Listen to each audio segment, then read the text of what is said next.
Hello YouTube, welcome back. This is V. Today we're going to be doing a product demonstration. Today we'll be looking at the MXZ saw. This product is supposed to be able to cut through a variety of materials. We did some testing the other day when my brother came over and we were pretty impressed with it. So I wanted to show you on a variety of different things I have here I've gathered how this works. Now it's got a locking blade, can put it in two different positions, and what it is it has a tungsten carbide edge. It's a flexible blade. It bends a little, so it's forgiving if you bind up, and the tungsten carbide is glued on or bonded on there somehow. So what we're going to do is we're going to cut through a few different things we have here and see how it does and see if it's something that you might want to get. So let's put something in the vise and see how we do. Alright, the first thing we're going to put in the vise is a hardwood dowel. I know you're thinking, who cares? Wood. What does it matter? This test is just to see how bad the blade might bind up with material. So we'll take a piece of wood.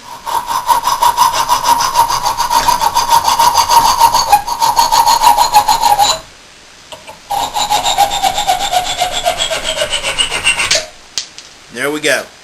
Doesn't bind up like some camp saws that I've purchased in the past where you have to stop and take the wood shavings out just to continue.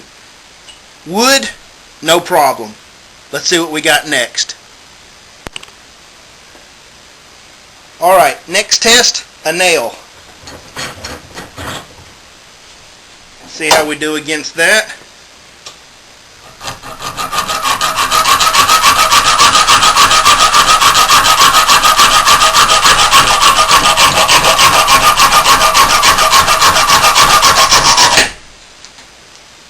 No problem. Cut right through it. Alright, let's get something a little tougher. Okay, here we have a piece of all thread, like a long bolt, just you cut to length. So let's cut a piece of this off. Start on one of these threads here.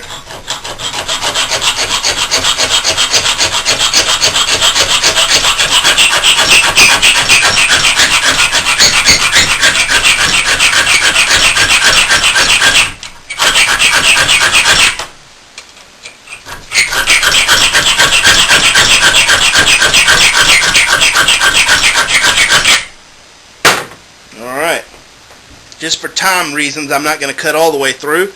You can see where I did it the other day. Here's the one we just did. Not a problem. Cuts right through it. Alright, so let's step it up a little bit. Alright, next we have a piece of conduit. This is used at industrial sites. You run the tubing, run your wires to it, keeps them protected. Let's see how we do against this. This is one I have not tried before.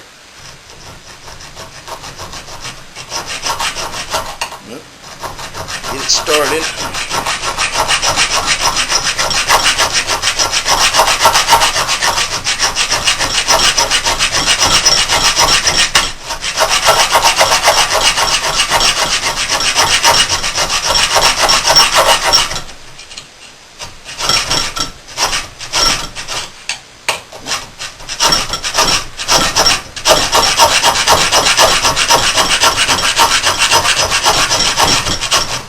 Okay, seems to do good until we really get into it.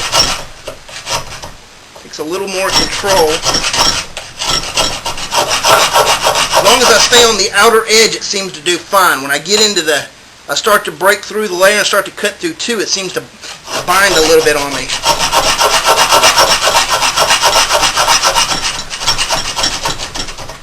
Let's see how we do this here.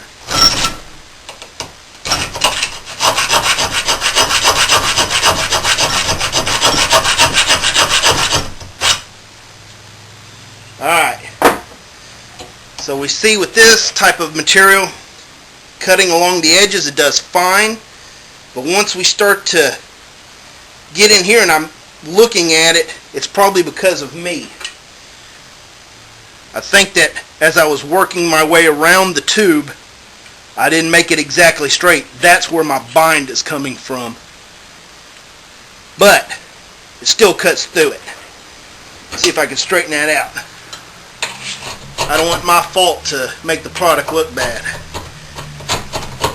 That's what it is.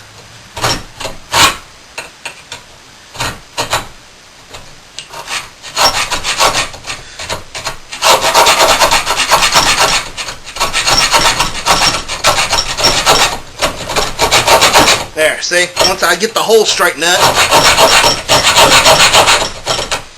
So you have to be smarter than the tool. That's the only problem with it. Alright. So we're able to cut through conduit. It's about 2 millimeters thick. No, I'm not from England. That's just how I learned in machining. So 2 millimeters cuts through, no problem. Just got to keep your cut straight. Alright, let's head to something else. Alright. Now this stuff is called creoform. It's a metal tube, about a millimeter and a half thick, with a plastic coating on the outside. Now we know we cut through the thicker material, but this has plastic on it. Let's see if the plastic material binds up the blade. The wood didn't, but let's see how this does.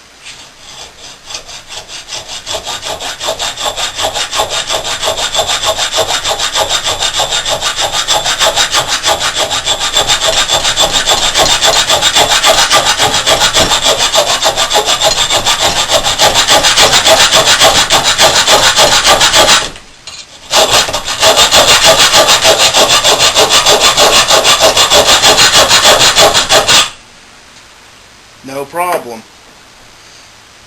You can smell the plastic though. It smells like I've burnt something. Cuts through, no problem.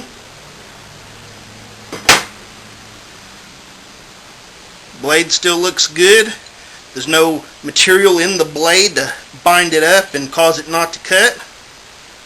Let's move on to something better, harder. Alright, here we have a lock. It's a Brinks, like Brinks security. So, let's put this in here. People put these on their lockers, boxes, try to keep it secure. Let's see if it works. Alright, you got something we want. Let's see if we can get it.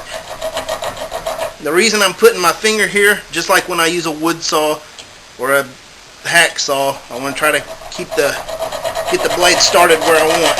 Alright.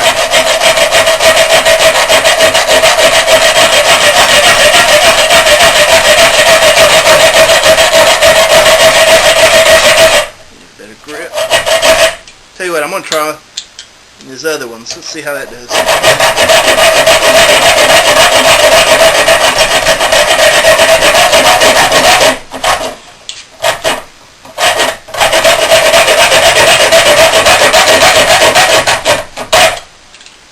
That's me doing that.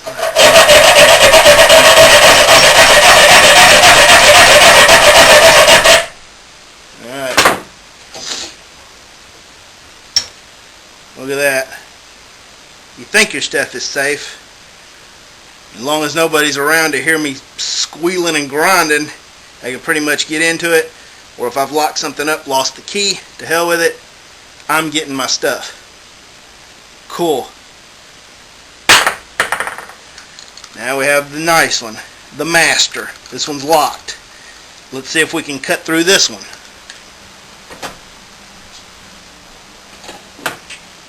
Alright.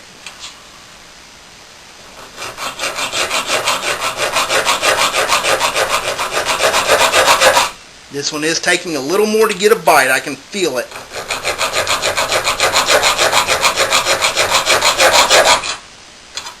Interesting.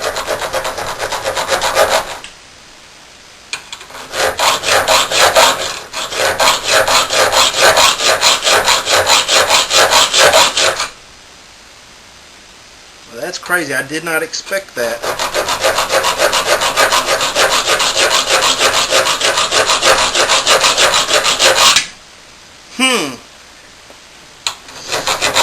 what I'm running into here, I'm not getting a bite like I did with the Brinks lock. It's kind of sanding across it. I'm going to keep trying, but it's becoming very obvious the Master Lock is superior to the Brinks. The Brinks, I got a bite, started cutting, no problem. This is some type of coated. I can see the coating on it. This must be hardened better than this one. Let's keep trying, see what we can do.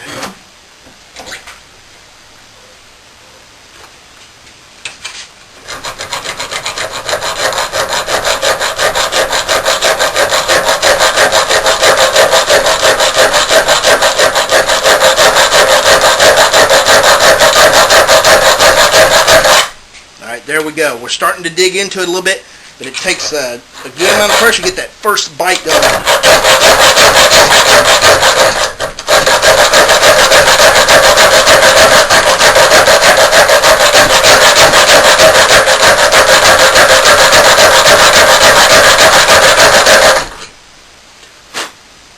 Okay, let's see what we got here. There's the Master Lock. Once I got through the outer coating, this is probably case hardened, which the interior still kind of soft. The outside is hardened. This lock, much tougher than this lock. So now I know I'm not going to buy one of these. I'll buy this if I need a lock. So, good test on that one. Now, let me set up for the next demonstration because we can't really use the vise.